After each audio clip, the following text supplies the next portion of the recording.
Oi, eu sou a Amanda e hoje a gente vai continuar estudando a lição dessa semana dos adolescentes. Essa semana a gente está na lição 3, título Luz que Ilumina o Caminho, e agora eu vou ler o texto-chave. Lâmpada para os meus pés é a tua palavra, é a luz para os meus caminhos. Salmos 119, 105. Bom, hoje a gente tem dois textos aqui para ler. De Salmo 119 e 105, que foi o texto-chave que eu acabei de ler, né? E Mateus 10, 17 a 22. Geralmente no domingo eu falo muito sobre o livro, mas dessa vez eu vou deixar para fazer isso na quarta, né? E aí hoje a gente foca um pouco mais nas perguntas, que eu não faço muito isso geralmente, né?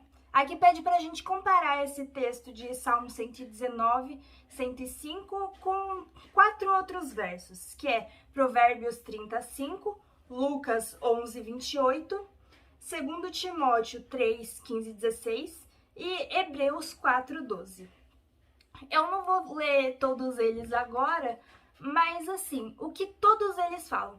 Todos eles falam sobre a palavra de Deus. Todos eles têm como tema principal a palavra de Deus. E aí, com base nesses versos, que a gente responde as primeiras perguntas, né? A próxima pergunta o que esses versos te dizem particularmente, né? Cada um pode aprender uma coisa dos versos, né? Cada um tira uma coisa de especial dos versos, né?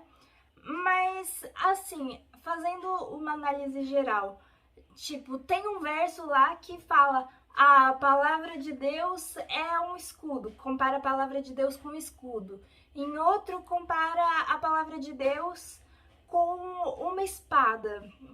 Você pode analisar isso como se a palavra de Deus te deixasse mais forte. A próxima pergunta já é um complemento dessa resposta, né? Como você pode ser beneficiado se aumentar o tempo que passa lendo a Bíblia? A Bíblia é a palavra de Deus, então, quando a gente lê a Bíblia, a gente está vendo o que Deus quer para a nossa vida. Na outra resposta eu falei que a Bíblia nos deixa mais fortes, mas não só isso, ela nos deixa mais fortes, ela nos mostra o que Deus quer para a nossa vida e ela nos guia no caminho dele. Ela nos mostra se nós estamos no caminho certo ou no caminho errado. Se a gente se perdeu em algum lugar, é a Bíblia que vai mostrar pra gente onde e como consertar isso, né? Então, a gente lendo a Bíblia, a gente fica mais próximo de Deus, tem uma ideia melhor do que Ele quer para nossa vida, então a gente consegue se manter no caminho dele mais facilmente, né? E consegue se manter fiel mesmo nas provações, porque a Bíblia nos deixa mais fortes. E aí, agora falando de Mateus 10, 17 a 22. Isso foi logo depois que Jesus enviou os 12. Ele enviou os 12 discípulos lá para pregar e estava dando as instruções e chegou nesse verso, né? Que foi o que ele disse que ia acontecer. Que não serve só para os discípulos, mas serve para a gente também, como a maioria dos versos da Bíblia, né? Ele disse para os discípulos terem cuidado, pois os homens os entregariam aos tribunais e os açoitariam nas sinagogas deles.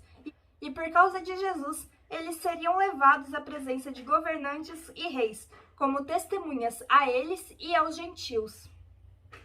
Mas que, quando eles fossem presos, eles não deviam se preocupar sobre o que dizer ou como eles diriam aquilo, né? Porque naquela hora, Deus diria para eles o que fazer, diria o que eles deveriam dizer, né?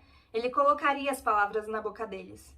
Não seriam eles que estariam falando, e sim o Espírito do Pai. O Espírito do Pai estaria falando por meio deles. E aí continua falando, né, que irmão entregará o irmão à morte, o pai o filho, que filhos se rebelarão contra seus pais e os matarão, e que eles seriam odiados por causa de Cristo, né, os discípulos, né. E eles passariam por tudo isso, eles sofreriam tudo isso. Mas quem perseverasse até o fim seria salvo. Essa passagem era importante para os discípulos naquela época, porque eles sofreram perseguição. Mas é igualmente importante para nossa época, porque nós podemos não estar sendo perseguidos no momento, mas a gente sabe que no futuro vai acontecer, né? quando estiver mais perto de Jesus voltar, a gente não vai viver mais essa vida tranquila, podendo falar de Jesus à vontade. Não, a gente vai ser perseguido, assim como eles foram.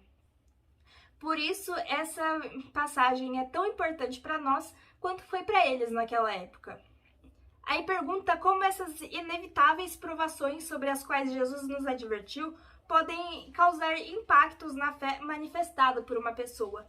Bom, quando a pessoa passa por uma dificuldade, tem duas coisas que pode acontecer. Ou ela desiste, ou ela fica mais forte. É aquilo lá, o que não te mata fortalece, né? A pessoa, se ela não tiver uma boa relação com Jesus e vier aprovação assim muito forte, ela não vai conseguir aguentar. Por isso a gente tem que ler a Bíblia, ficar mais perto de Deus, para se manter firme na hora que a aprovação vier, né? Mas se a pessoa não tem esse tipo de relacionamento com Deus, por que ela vai aguentar toda essa aprovação? Ela só vai desistir e deixa quieto. Ela não vai ter força para aguentar. Mas aqueles que estiverem realmente firmes na fé, que realmente estiverem comprometidos com Deus, vão aguentar essa provação, vão ficar mais fortes com as provações e no final vão ser recompensados. E por hoje é só, a gente se vê de novo amanhã. Dá um like nesse vídeo, compartilha para todo mundo, ativa o sininho pra gente estudar a lição junto todo dia e tchau, até amanhã, um beijo!